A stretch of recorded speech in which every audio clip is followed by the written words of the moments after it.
doon sa binanggit niya rin kahapon, Professor, tungkol po doon sa sinasabi niya, yung banta niya na i-veto po yung budget na hindi aligned sa plano ng administrasyon. Ang sinasabi niya, kahit daw mauwi sa reenacted budget, okay lang. Sa perspektibo niyo po bilang isang political analyst at professor din po dyan, at professor na nakakaintindi ng mga bagay na to, ano pong implications niyan sa relationship po ng Pangulo sa legislative branches? Ano pwede bang ano yon magsilbi na parang nginig dun sa mga kaalyado niya at sa mga hindi niya rin kaalyado?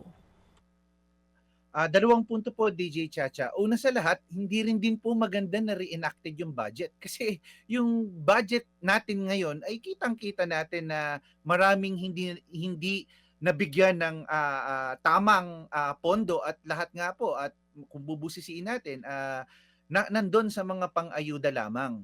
'Di ba? Pangalawa, ano muna, bago ka mag-reenacted or i-veto niya, kung wala kang mekanismo na nakalagak na naman dun sa mga infra at flood control tapos hindi pa yan ayos, di parang kukuha lang tayo ng batong ipupukpok sa ulo natin. Kung yun ang sinasabi na nag-focus siya sa basic services, mas maganda na busisiin, mas maging transparent yung budget ngayon at mas maging maagap at maaga yung pagbusisi dun sa budget. Ikalawang punto, DJ Chacha, reflection din ito ng dynamic sa dalawang kapulungan sa Senado at saka sa mababang kapulungan at sa Senado. So una, may mga allegations na lumalabas na hati ang suporta ng Pangulo pagdating dun sa Senate leadership. So ang tanong dyan, syempre, mapaprioritize din ba yung legislative agenda ng ating Pangulo?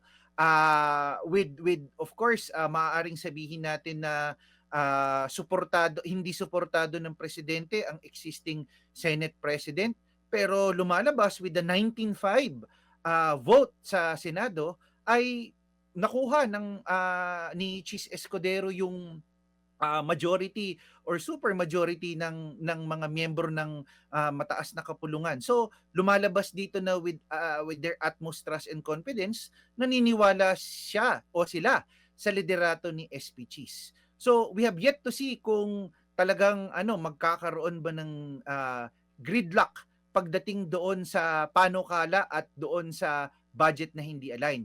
Bigyan ko lang ng punto, DJ Chacha, ang critical dito kasi is yung bicameral conference committee.